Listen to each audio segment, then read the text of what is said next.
बिस्मिल्लाहिर्रहमानिर्रहीम। अस्सलामुअलैकुम क्लास 10। आज हमने करनी है यूनिट नंबर 13 की सेल्फ असेसमेंट 13.2 जो कि बहुत ही सिंपल और इजी है। क्वेश्चन नंबर 1 क्या है? List 3 examples of monosaccharides.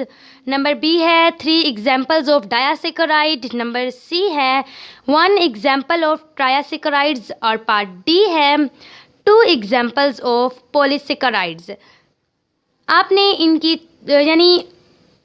इसकी 3 एग्जांपल देनी है मोनोसेकेराइड्स की, 3 एग्जांपल देनी है डायासेकेराइड्स की, 1 एग्जांपल देनी है ट्रायासेकेराइड्स की और 2 एग्जांपल देनी है पॉलीसेकेराइड्स की।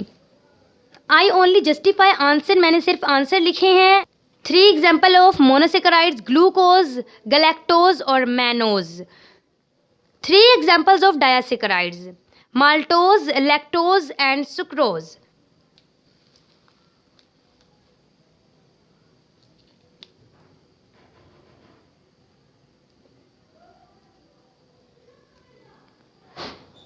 One example of triacylglycerides, raffinose, metotriolose. 2 examples of polysaccharides, starch, glycogen और सेलुलोज। यहाँ पे मैंने 3 दे दी हैं, आप 2 जो भी आपको इजी लगे आप कर लें।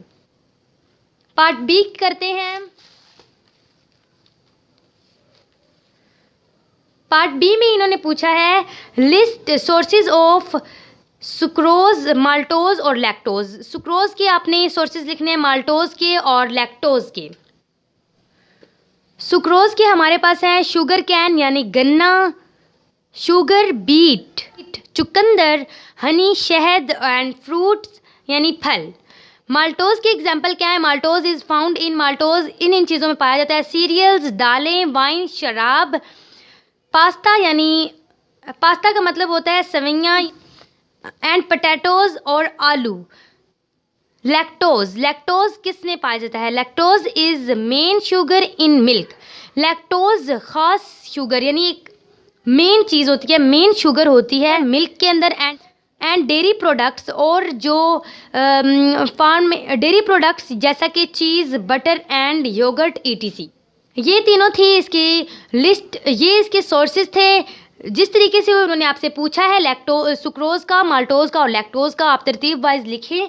अगर तरतीब वाइज नहीं भी लिखते, ये क्वेश्चन ऐसा नहीं है कि आप तरतीब वाइज लिखेंगे तो ज़रूरी, तो ऐसा कोई मसला नहीं है, आप तरतीब से हटा के भी लिख सकते हैं।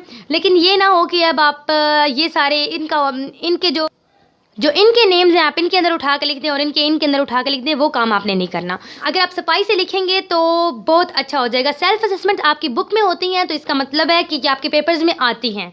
तो इस दफ़ा आपका पेपर बहुत ज़्यादा टफ होगा, यानी हाफ पेपर आपका कॉन्सेप्चुअल होगा और हाफ पेपर आपका बुक के बेस पे होगा।